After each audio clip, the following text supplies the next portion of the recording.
TeenSpeak. Empowering today's youth. The purpose of TeenSpeak is to allow teens a safe space to share stories and strategies around challenges and inspire other teens on how to meet their own challenges or make their mark in our world. Some of our guests may have done some inspiring things that may not resonate with everyone's views, be it personal or political. This is not a political podcast, and though we have our own personal views, our guests do not necessarily reflect our views. They are simply here to share a story and experience in hopes it inspires others to be the best version of themselves and make the impact they desire in the world. Welcome to TeenSpeak, Empowering Today's Youth. I am Antoine Thompson, or Coach T in North Carolina. And I'm Keith Senzer, Coach Keith based in New York. New York and North Carolina, and everybody knows this time of year it is hot. It's blistering, 88 degrees here in North Carolina. What do you got in New York, Keith? Today we're at 82. Love Yesterday it. was 98. Holy moly. Nuts. Now you see why I have such a good tan. All right. Well, listen, today we have an amazing guest. We actually have a student athlete. I'm just going to share a little bit about her. She's a Japanese American and born in Portland, Oregon. She's been fencing for about 10 years, and she's a rising sophomore at Northwestern University. She's a part of their Division I fencing team, and in her freshman year, she became the team MVP with the most regular season wins. She's an NCAA All-American and was named the USFCA Saber Newcomer of the Year. And besides fencing, she's an avid reader, and she speaks Japanese. We hope you will help us welcome Megumi Oishi to TeenSpeak, Empowering Today's Youth. How are you today, Megumi? I'm doing great. Thank you so much for having me today. Oh, yeah, we're glad to have you here. So there was something in your guest form that just blew me away when I saw it, when we asked about your favorite go-to song. And the song you picked was a song that came out when I was a year old, and that was in 1965. Yeah. Bobby Fuller 4, right? Yes, sir. Let Her Dance. So first question I got to ask you, why that song? Yeah, so my mom used to make me watch really niche movies, and she had me watch Fantastic Mr. Fox by Wes Anderson, which is a stop motion movie. And, I thought I was going to hate it when I was like 6, but I absolutely loved it. And that song is from the credit sequence at the end. And that's when they're all the characters are dancing and they're all happy and everything. And I mean, it's just such a happy song, and I love it so much. That's crazy. Yeah, I actually went to listen to it. I started listening like, yeah, this takes me back. This takes me back to our heyday, Keith, because I'm not going to pretend like you weren't in there with me about that same time. Very little. Yeah, that's great. Well, the reason I brought that up, Megumi, is because I'm a lover of music, and as is Keith. His son plays drums. I play drums, and we actually absolutely love music. And music from our generation is really kind of coming back. So it's great to see that you appreciate that. And we applaud your mom for introducing you to that. And just keep listening to the good music. That's all I'll tell you. I was just going to ask, love to hear about your journey into fencing. Like when did you start? What got you interested in it? And, just take us through, just because, as you know, this podcast is about, right? Like I'm sure there's other student athletes that might listen to this. And, we all know there's a lot of stress and a lot of organization and a lot of commitment that goes into getting to where you are, right? To be at the level that you're competing at. So kind of take us through your story, how did it start and, what you've been through and, where you are today. Absolutely. So I started fencing as a 9-year-old, and again, it was my mom. So I was not an athlete at all. I was so bad at every single ball game. Actually, there's one point where my mom took me to play volleyball once, one-on-one with her when I was about 8 years old.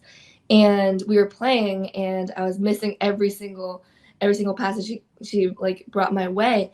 And I was just playing really badly. And then my mom squatted down and on the ground. She covered her head and she was like, oh my God, my daughter's never going to succeed in any sports ever. Like, she cannot do this. And so she just really wanted to get me into sport, any sport. And, you know, she was tossing ideas out there. She was like, what about badminton? What about soccer? And I was like, no, no, no. And then eventually she just tossed an idea out there. She was like, okay, what about fencing? We've seen it on TV before. What do you think about it? And I thought it was a pretty cool sport. You know, when I first saw it, I was like, oh, wow, sword fighting. And so I was like, okay, sure, why not?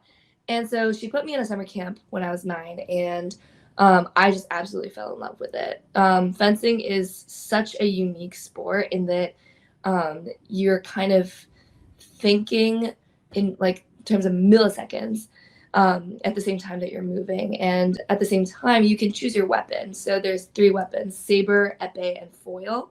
And saber is the most aggressive one. And even though I just kind of like stumbled into saber fencing and didn't really think all that much about it, it actually fits my personality the most. And I absolutely grew from that. I used to be a shy kid who hated anything athletics and, you know, socializing and whatnot. And I didn't put myself out there.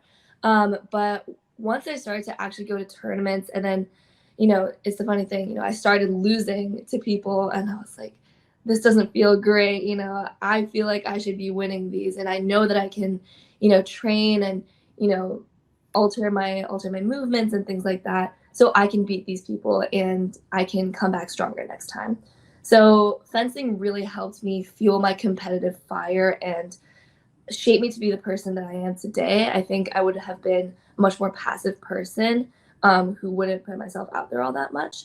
So, you know, being on podcasts like this, even, you know, I don't think I would have had the confidence to do that if not for sports and fencing. That's great. I love how you link those two together, right? Like when you're focused on something and you do well at it, how it really, right? It builds confidence, like in every other part of your persona. Absolutely. Yeah, that's great. Yeah, I think I like the part where you mentioned where you weren't really good at sports early on, and instead of just giving up on it, you know, you and your mom worked until you found something that you know you connected with, and you felt like you could really excel in, if you will. And the second part is when you were losing in the beginning, you didn't just give up on it. You know, you knew you liked it. It's just a matter of, hey, how do I become successful with this? And that's what determination is about. And again, you know, we'll probably reference this a lot, but this is why it's so important to have a podcast like this and to have young people like yourself come on and share, because I can guarantee you there are a lot of young people out there that are probably struggling the same way at the age you were, like at 9, you know, trying to figure out, hey, what is it I want to do? I want to be active. I want to be, you know, I want to be competitive, but I got to find the right sport. And I love how you said when your mom said soccer, you're like, no, not soccer. So Yes. this is a great segue into, you know, you getting your opportunity at Northwestern. Can you kind of share how that came about, and then share us a little bit more about your school? Absolutely. So I started to kind of realize that fencing could help me get into college in around 8th grade. And at the time, I was a straight C student. I was really just not putting a whole bunch of effort into academics, and people around me were saying, you know, oh, Megumi, like if she only put like a little bit more effort into her studies, maybe she'd do well. But at the time, I was not doing well in school, and I ended up having to go to a big public high school because I hadn't been able to get into any private schools in the area with you know, with my transcript and everything. But as soon as I got into high school and, you know, I was still going to my fencing club while going to school, you know, I saw these girls at my fencing club, the alumni, come in with these big fencing bags with logos from Notre Dame, Temple University, Stanford University. And I looked at those girls and I was like, I want to be like them. And I want to use the sport to get me somewhere that I don't think I can at this level right now, but I probably can in the future. And so that really helped me kind of start my journey in making myself more confident and making myself more, you know, I think a better version of myself, a version that I could be proud of and be confident in. And so I started to, dive more into my studies, even though in fencing, recruitment is a little bit easier because it's a smaller playing field. Academics is still very important. And so the average GPA is actually very high for fencing. And so I started to really go into my studies. I went to tutors. I went to my teachers for help. I asked questions. I'd raise my hand. I told myself I need to raise my hand twice in class, at least. And so every day I was building up my confidence and building up, my academics. And obviously at fencing, I was trying very hard. And in junior year, that all paid off when Northwestern University reached out to me and said, hey, we want you on our fencing team, and we'd like to continue that conversation about it. And I had a lot of conversation with other top 10 and top 20 universities about attending, college there. But I think one thing that stuck out to me about Northwestern is how warm and welcoming everyone was. The coaches, first of all, they reached out to me. And then second of all, when they were talking to me, they weren't saying, oh, like our team has won this many championships and, this many whatever. They were actually saying, we would love to have you as, a member on our team because you seem so charismatic and, a very fun person to be around. And, the team would warmly welcome you. And that's what stood out to me. Everybody else was trying to kind of pitch their schools to me. And then Northwestern was just being like, we would love to have you here. We would be honored if you considered us. And so I came onto the Northwestern team this past year. This was my freshman year. And I just absolutely loved it because just like the coaches had said, the team was absolutely cohesive and welcoming and loving, and I absolutely love it. And one thing that Northwestern I think is so good at doing is welcoming and uplifting these athletes. And when I met my coach, it was just like we worked so well together, and he is so supportive of my charismatic fencing style and doesn't ever put me down about anything. And he always says, Megumi, you don't fence and you don't act the way you do if you don't be your own self, if you're not your authentic self.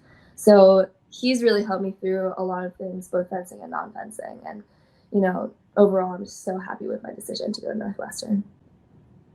It's great advice he gave you too about being authentic, because it's so true, right? Absolutely. Yeah. So Megumi, as a basketball coach, I've been coaching for 38 years. There are a couple things that stood out to me that I share with kids all the time, and you hit the nail on the head. And that was, you were recruited because of who you are and not just about the skills that you're going to bring to the sport. Mm-hmm. And I always tell kids, coaches are going to be looking for the person that's going to be a part of the team. They already know what skills come with being a part of the team. That's a given, but it's those intangibles, that like you about your charismatic personality and how you bring that to fencing. Those are the things that are really important. And I really appreciate you sharing that, because to me, that stands out huge. And I think a lot of young people forget that, and they're always trying to impress coaches with their skills. And coaches know that it's about how you interact with your teammates. And the other part that you mentioned too is team is, it's about culture. And it sounds like the culture there is top notch when it comes to not just the athletic part, but just the social interactions as well. Absolutely. And, I'm so happy with my decision. And, it's so funny because in high school, my home club, didn't really like the way that I fenced, not because of, the skills and whatnot, but because of kind of how I approach the sport. Fencing, Saber fencing, like I said, is a very aggressive weapon, and I am a pretty aggressive fencer. So I don't know if in fencing we actually scream a lot. So whenever we get a touch, we just yell and kind of display this confidence on the strip that sometimes some people don't really prefer because it looks a little bit aggressive and overly ornery and whatnot. But I think when I got to college, I'd been hearing from my coaches a lot, stop being so mad, stop screaming on the strip so much, kind of tamp that down a little bit. And then I got to college, and my coach one-on-one, he told me, Megumi, you don't fence the way you fence if you're not screaming, if you're not doing your thing, if you're not on fire. And that's kind of why we picked you, because, obviously there's a lot of great fencers out there, but you have that charisma, you have that fight that you're so willing to put out there. And so in Saber, or actually in college fencing in general, we do 9 bouts with a lot of different schools, and whoever wins, however many out of those 9 bouts wins. So anyway, the first person who's up in those 9 bouts is responsible for setting the tone. Whether they win or they lose, they have to kind of amp up that energy. And so my coach, even though I was a freshman, he was like, I'm going to put you on that position, see how you do. And I didn't win that first bout at my first collegiate tournament, but I was screaming my head off, and I was, really amping up the team and, bringing up the energy. And after that bout, he came and he told me, I'm going to rely on you for the rest of the season for that position.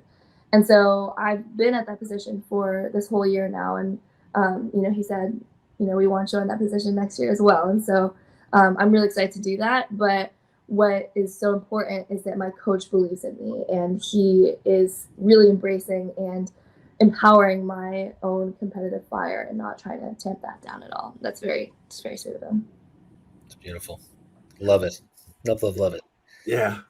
So change direction a little bit, right? So when we ask you to fill out the requests, and kind of like, obviously we knew you wanted to come in and talk about fencing and what that's like. And I think it's great, because I actually think it's a great sport for self-confidence. And I think that any other teens listening who, haven't found a sport but want one, I think it's a great option, because it really allows you to self-reflect and really work on yourself in so many aspects. So I think it's beautiful. But you had mentioned that you wanted to talk a little bit about like body shaming. So like, share this with us. Why that topic? And, was it experience you had, or just things you've seen? And, how can you share with us and, inspire others to really, not be impacted by that, and realize the negative impact of that, and how to reframe it so it serves you better? Absolutely. So how I kind of got started on that. So in high school, in freshman and sophomore year, I want to say, I kind of started experiencing these kinds of things within the sport and outside of the sport. And I kind of realized that it was an issue that has to be talked about. So the first time that I kind of realized it was an issue, or kind of felt the effects of it, was I had this teammate who was my best friend. We were the same age, and we had basically the same results in high school. And then one day, she started to say very derisive comments about my body. She would say things like, "Oh, Megumi, your legs are so big, you look like a man," or, "Oh, Megumi, your chest is so flat," or, "You have like so much acne," whatnot. And I was so confused. I was like, why is my best friend talking to me this way? We never talked like this. And I didn't realize at the time, but I had been kind of pulling away from her in results a little bit. I've been going out to tournaments and, beating good fencers and climbing in the rankings, and she was kind of staying static. And so I think it was jealousy that triggered that, now that I think about it. But hindsight is 2020. I had no idea when I was younger. And second, at the same time that was all happening, I was going to high school, and I was friends with girls who were tall, skinny, and kind of avoided sports altogether. And so they were wearing these very short mini skirts and tank tops and everything. And I wanted to kind of be like them, because, everybody wants to fit in high school. And so I wore those kinds of things to school. But when I did, my friends were like, "Oh, Megumi, you're so masculine. Your arms are so big and your legs are so bulky." And, as a teenage girl, you don't really want to hear that, like, "Oh, you look like a man." That's not really something you want to hear. And then at the same time, my coaches at my home club and mentors around me, they were saying things like, um, you know, there were certain things, like if girls came back from college, they'd be like, oh wow, like, what are they feeding her at college? What happened to her and whatnot. And all of this I was surrounded by all of this, and that made me feel as though fencing was something that was making my body ugly, and it was making it, unsightly, and it wasn't something to be celebrated at all. But in junior year of high school, I was in IB biology class, and I was it was on Zoom, and I was drifting off, and I was like, this is so boring. But something that my teacher said, caught my attention. We were learning about anatomy, and she was talking about a lot of different, bodies of different animals, like cats, dogs, fish, and whatnot. And she pointed to all of them, and she said, all these animals have different body structures, but they all serve their unique functions. So structure fits function. And that really stuck in my head for whatever reason. I realized that my body is shaped the way it is because I'm doing something that's so cool, like fencing. And, if I really think about it, fencing is such a cool sport, and it's, it's literally sword fighting. Not everybody is able to do that. And really out there for anybody who's doing sports or not even doing sports, everybody's body type is different, and it's serving, an amazing function that I think we all take for granted every single day. And, that's kind of what we need to realize, that these functions are not necessarily better or worse, but they're just different, and they all have to be celebrated. So, that's kind of how I got into it, and I'm still continuing my research. So, yeah. That's great. And I think I love what you just said about celebrating it, because that's the truth, right? We're all built differently. We all have different, it's not just how we physically look, right? It's how we think, how we feel, Absolutely. Our emotions, our experiences, right? And, like somebody with ADHD, right? Like, there's struggles they have, right? But then there's some really cool things, right? Even somebody with autism. I knew somebody who, definitely struggled with that, but you can ask them how to get from one place in the country to the other, and they could tell you without looking at a map. They memorize maps. I mean, so like even our brains, right? Like Right. we all have our unique function, and we're put here on this earth for a reason, right? And what we're given, it's just a question of taking what we're giving and using it to our advantage, which is clearly what you're doing. And I think that, if we can get that message out there, right, to other people listening, other teens and college students, like, whatever your superpowers are there, you just have to understand what they are and learn how to manifest them. Absolutely. I agree with that. Yeah. So listening to you tell that, Megumi, and so there's two things that popped in my mind. They're questions. What do you think would have happened had your teacher's message not really registered with you and resonated with you, and you had truly had just tuned out and hadn't heard nothing else? Would we be sitting here having this conversation with you possibly? I think I've never thought about it that way. I don't think I would have, which is so interesting. I think what's so hard about body shaming in athletics and outside of athletics is realizing that it's absolutely bogus, and kind of putting this logic to it. And everybody says body shaming is bad, and we all know why it is, but putting this concrete logic as to why it's okay that our bodies all look dissimilar, I think that's so difficult to nail down. And structure fits function, just that one phrase, packs it all into one little sentence, that it is okay for everybody's body to look different because they all serve different functions. So I might have gotten to that conclusion by myself, but I think that like eureka moment wouldn't have happened. And at the same time, I don't think I could have gone down this research path of, why is it that our bodies look different, and why is it that, these things that say that, it's not okay, why is that bad? So I think it wouldn't have started this whole exploration bit of my research and everything. It would have just been me being like, oh, well, body shaming is bad, but, why, none of us know. So that kind of, I think that kind of path would have absolutely happened, but not to this extent. Thanks for sharing that. The second part of my question was going to be, what made you decide to become an advocate for body shaming? And I know it's because of your experience, but what really said, hey, you know what? I'm not just going to overcome this. I'm just going to really become a speaker and stand for this cause.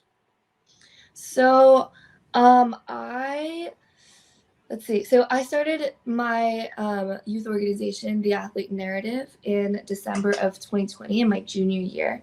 And junior year, like I mentioned before, is a very important year in fencing for recruitment, and that's when you're kind of reaching out to college, coaches and things like that, and talking yourself up and being like, hey, I want to go to this college.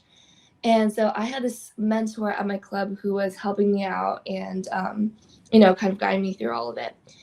And one day they sat me down and they said, Megumi, you need to stop researching this and you need to stop your work in researching body shaming. And I was like, what? Why? And they said, well, because college coaches don't want people who are going to be obnoxious about this. They don't want somebody who's so outspoken about it.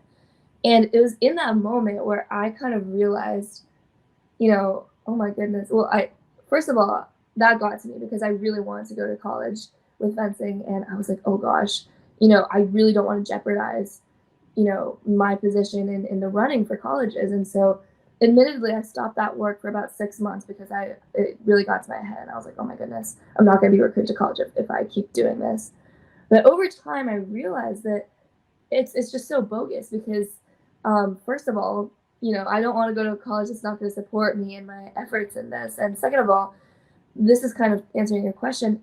I think it's an issue that is much bigger than just me and just me getting into the college that I want to go to because, it's something that if it impacts me, it's probably impacting a lot of people out there in the sport that I don't know. And actually, I published an op-ed essay in American Fencing magazine in 2022. And still to this day, there are girls who come up, the essay was about, how it was actually about the structure fits function. It was about that. And so to this day, young girls from ages 11 to like 20, these girls come up to me at random competitions. They're like, oh, you're Megumi Oishi, right? We read your essay. It was so impactful. And, it's really important that people out there are talking about this. And so even just having one or two conversations with people, I realized that it was an issue that's bigger than just me. And it's bigger than, just my experiences. And it's something that's actually a paradigm that has to be addressed in our sport. So that's kind of how I realized that it's something that has to be addressed on a wider scale and not just on a personal scale. Well, what I love about that, Megumi, is even though your coaches in high school were like, hey, you need to lay off this because you probably surmised that, hey, yeah, okay, I want to get recruited, but then I'm not being who I am if I do. And it sounds like that's what the conclusion you came to is I got to be me. And this is part of who I am. It is part of your personality. It's what part of your makeup. And like you said, it's bigger than you. And if you're experiencing it, there are a lot more people out there have. And the fact that you did this op-ed and it's made that much of an impact, you absolutely made the right decision. And I'm sure Keith will join me in applauding you for doing that, because this is how you are a natural born leader. There's no question about that. And going back to when you're talking about your struggles trying to find your sport, then you find your sport. Not only do you find your sport, you become a leader. Your freshman year, you're the first one out. I mean, that speaks volumes for, like you said, the confidence that your coach has in you, but more importantly, the impact that he knows you're going to have on your teammates. And I got goosebumps even saying that. I think as a coach, this is what inspires. This is what young people need to understand. You can inspire not only yourself, but everybody around you, your coaches, your teammates, your classmates, your peers, just by being who you are and people recognizing the special gift and talents that you have. So phenomenal story. Thank you so much. I know I was listening. I know I was coming into the tail end, but I was listening. But the other thing too, what you said, Antoine, is like you're making those coaches better coaches. Like you're making them better coaches, because when they see something in somebody, oftentimes, it gets them to think like, they're so impressed. It's like, wow, how can I be better? Right. Like, so I think there's so much power in that as well. So you were talking about going back to your teacher, your biology. Does she know or he know the impact that that lesson had on you? I don't think so. That's very interesting to think about. I don't think so. Actually, this is so funny. I loved bio class, and I was like, oh my goodness, I'm gonna go into college and I'm gonna be a pharmacist, and I really want to go down that path. And then I got to college and I did not like biology. I actually had to start out in chemistry because they do weed out classes. So they make you do 2 chemistry classes before you can even take a bio class. And I sat down in that class and I was like, oh my goodness, I do not want to do this. And so I switched to being an English major pre-law as quickly as I could. But, all that to say, I only talked to my teacher about being like, oh, I'm going to be a bio major. But I never told her that I stopped. And I never told her that story either, which I'm sure she would love to hear. So Oh my maybe God. I'll reach out. She would be so inspired. Like, I would bet you, like, that's the kind of stuff. Like, so like my wife's an educator, right? And I have a lot of my friends are educators. And, it's really hard being an educator these days, right? With everything going on.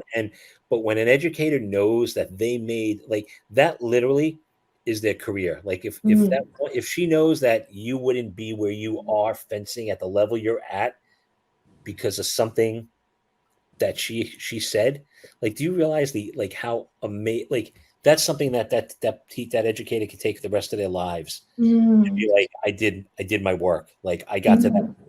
I made the difference for that one kid. Like what me and Antoine do, right? We want to impact thousands, but like if I can just impact one and make a difference in one person's life, I know I did good work. So I just share that because you probably love to know that like, who you are today, literally, she had like some type of impact on the choices you made to bring you to where you are. Because I mean, you're in an incredible place. You're an incredible young lady, and how cool to know that like something that she taught in a lesson inspired you enough to shift your mindset in that moment and change the way you view the world. Absolutely. I would love to share that with her. Now that you say it, that's wonderful. Thank you so much for letting me know. Yeah, I'm going to add one more part to that because, like I said earlier on, when you go and win that Olympic gold, she's going to want to be a part of that too, so. We came first. It was our idea, remember? Yeah, it was our idea. But she gets credit too because she started this train and we're jumping on it, but it was our idea. So when those royalty checks start rolling, they want to make sure we get ours first, and then she can get hers, and she gets a smaller cut because she didn't have you on a podcast. So, oh my goodness. Yeah. You know what? I don't want any money. I just want to know when you're going to the Olympics and where, so I can come and watch you. Oh my goodness. Oh yeah, I'm with you on that. Yeah, we'll give up the royalty and the commission. We don't care about that. If we want to see you reach the top, because I guess that leads to a question: Is that a goal of yours? It honestly wasn't. I have actually been. I think I want to say, gotta be careful here. I think 16 places away from being considered for the Olympics in the US. So, being at that level, actually what's so cool about fencing is that the Olympians come and fence with us at national tournaments. We actually see them around very often. And I've actually an opportunity to fence them. And sometimes I've beaten them and been like, oh my God, I just beat an Olympian. But, to be honest, my goal was to really just to get into college, and that was kind of my goal. But obviously, there's no stopping here. Like I could achieve more goals than I ever could have anticipated. I had no idea I was going to be NCAA All-American my first year. I didn't think I was going to make this much of an impact on my team. Even just culture-wise, I didn't think I was going to be here and be kind of this part of something that's so big and so wonderful. So I don't know. Maybe we will see. Well, let me I'm just going to be coach again for a second here. Mm-hmm. Okay. So you just said it yourself. You didn't know you'd have that much of an impact on the culture of your team, but yet you flourished in the role. You didn't shy away from it. Obviously, I'm sure it was intimidating for your coach to put you in that position, but you accept it because you believe in what your coach is telling you. Hey, this is, I see, like Keith was saying earlier, you made your coach better by him recognizing, hey, she has a gift that's going to help the team, which is going to make my coaching easier. And as a basketball coach, when I'm evaluating players, I know everybody can dribble. I know everybody can shoot. I know everybody can play defense, but it's to what level and what differentiates them and their style of play from those other players. And if there's a player that I've had players that out hustle everybody, but they don't have the same skill level as other people. But I will put them in that starting role just because of the impact. They're going to lift the energy like you did for your team. I'm saying all this to say, why can't you jump from 16 to 1? Just knowing what you've done so far, not finding your sport late, excelling in it, even starting late in the high school process, if I'm not mistaken. And then recognizing, hey, I got to get my grades better, and I've got to, my club team just perform well there. Obviously, you got some exposure there. So now here you are, an All-American in your freshman year. That in itself, if I were your coach, I'm like, oh, there's no doubt you're going to get to try out for the national team. So as your co-coaches, unofficial, we're telling you, you put that on your bucket list. And if you don't get it, guess what? You're still going to be better whether you get there or not. Because to me, it seems like you could do that if you put your mind to it based on the things you've accomplished so far. And I'll just add also that you love great music, the 60s. Oh my goodness. No, yeah, but I think that's what's so impactful about being at Northwestern. And, I talk about it all the time, but my current college coach is so, welcoming and accepting of me. And more than anything, he's so very supportive of me and who I am as a fencer. And he says, you're not the fencer you are if you don't bring that spark. And if you don't bring your authentic self, you're not fencing the way you are. You're meant to. And I think he has been so good at supporting me in what I want to do. And he's actually, I also do poetry. He comes to my poetry readings. I just had a presentation at Summer Nationals about this topic, and he came and sat in the very back row, and he was cheering me on the entire time. And so it's things like that that made me realize, first of all, didn't matter that my high school coaches were like, don't stop doing this work, because obviously it turned out all okay. They're supporting me over there. But at the same time, it feels so good to realize that a college coach is so supportive and, just like welcoming to my authentic self in more ways than just fencing, which is so refreshing and honestly such a pleasure to work with every single day.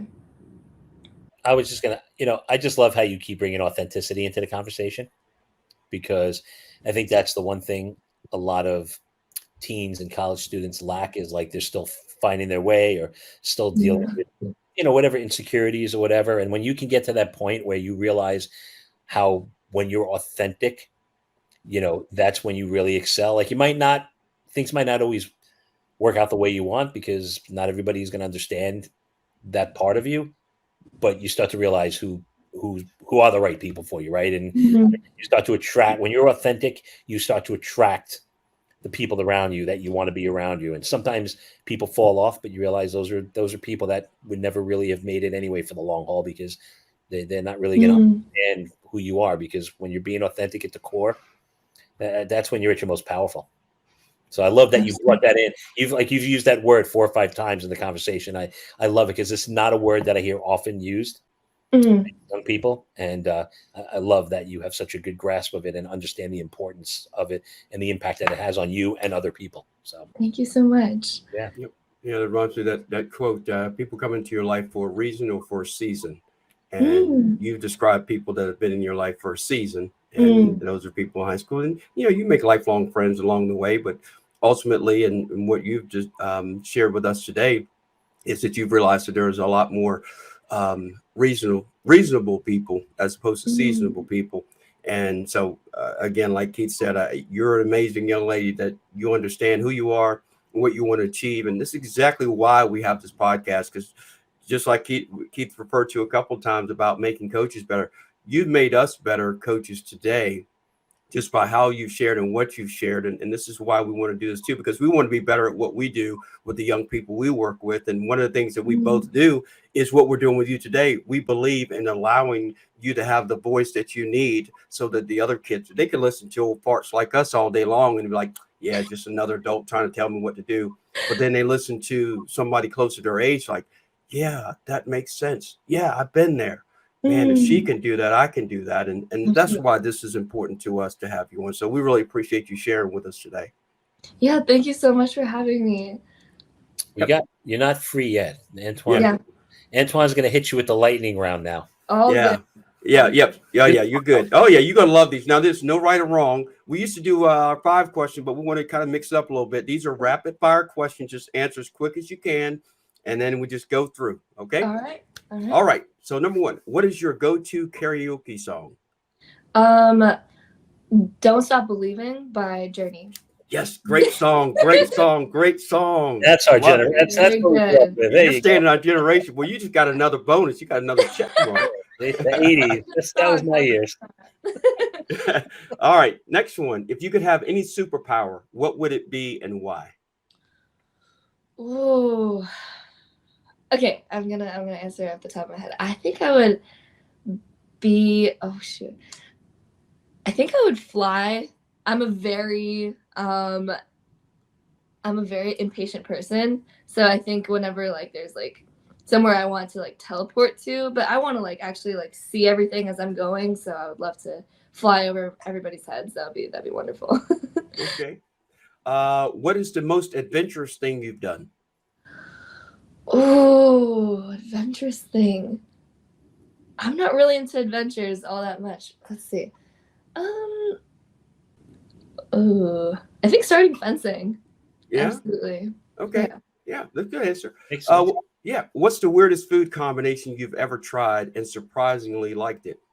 Oh, there is a ice cream shop near my house or where I live that has pear and blue cheese ice cream, and it sounds disgusting, but it's actually delicious. So No, it sounds disgusting. Yeah. Yeah. Had garlic ice cream, and it was phenomenal. Really? Okay, I'm gonna need to try that. That actually sounds very interesting. I love garlic. Wow. Okay. All right. So next is, if you could be any fictional character, who would it be? For a day, for one day. Fictional character for one day. Hey, oh my goodness. I think fictional character. I would want to be probably, this is gonna sound so weird. I would want to be Fantastic Mr. Fox. I just love that movie so much. And just like the worlds that they're living in is like it's so cute and I love it so much. So I would love to be that character. But yeah. Okay. All right. And if you could have one celebrity as your best friend, who would it be and why? One celebrity. Oh goodness. I think I would be best friends with. I'm trying to learn German right now. This is gonna sound so weird. I'm trying to learn German right now, and I'm like learning it on my own. But there's this like German like Instagram star that I really love. Her name's Lena, and I would love to be her friend just to be able to like converse in German. Like that'd be so cool. I love learning new stuff. So yeah. All right. And the last one, what's the most memorable concert or live performance that you've ever attended? Oh, okay. It was the music festival that was held at Northwestern, and we actually had Offset, a very famous rapper, come in, and he was really, really good, just rapping wise. But at the end of his performance, he was like something along the lines of, "I love you, Northwestern. You can be whatever you want to be," and that was so impactful. It was like I was just sweaty and gross from the concert, jumping around, but I was like, oh my goodness, Offset just told me I can be whoever I want to be, so I'm gonna be whoever I want to be. So that was very impactful to me. Great. Keith, do you know who Offset is? I've heard the name. Yeah, The music I listen to so far removed. Yeah, well, you're one step ahead of me because that's the first time I've ever heard of Offset. So thank you for entertaining it. Of course. Yeah. Okay. Well, Megumi, this has been absolutely phenomenal. We really appreciate you taking the time, bringing your energy, your experience, your knowledge, your passion, your love, your authenticity, because that's your word. And we really do appreciate you coming on and sharing. Yeah, thank you so much for having me. You dropped a lot of like really like golden nuggets about just body shaming and authenticity and inspiring others. So yeah, it was great to have you. We really appreciate you taking the time to be here, especially during your time off when you're supposed to be right. Oh no. This is my pleasure. Thank you so much for speaking with me today. Absolutely. Our pleasure. And if you would like to be a guest, or you know someone that would like to be a guest on TeenSpeak, you can go to Keith's website, shiftyourpower.com, or my website, coachtcorner.com, and fill out the guest information form. We'd love to have you on. You'd have a lot of work to do to upstage Megumi, but I'm sure you welcome the challenge. And I will just leave my parting quote for today will be, your attitude almost always determines your altitude in life. And I just say the only restrictions that we have in life are the ones we place on ourselves. We thank you all very much, and we will look forward to seeing you on our next episode. Take care. Bye, everybody. Are you looking for an experienced youth empowerment and leadership coach to help your teenager find their true north? Look no further. Let Coach Keith and Coach T show you how, through education, support, and inspiration. Visit their websites, shiftyourpower.com and coachtscorner.com, respectively, to learn more about the services they offer and to book a session today.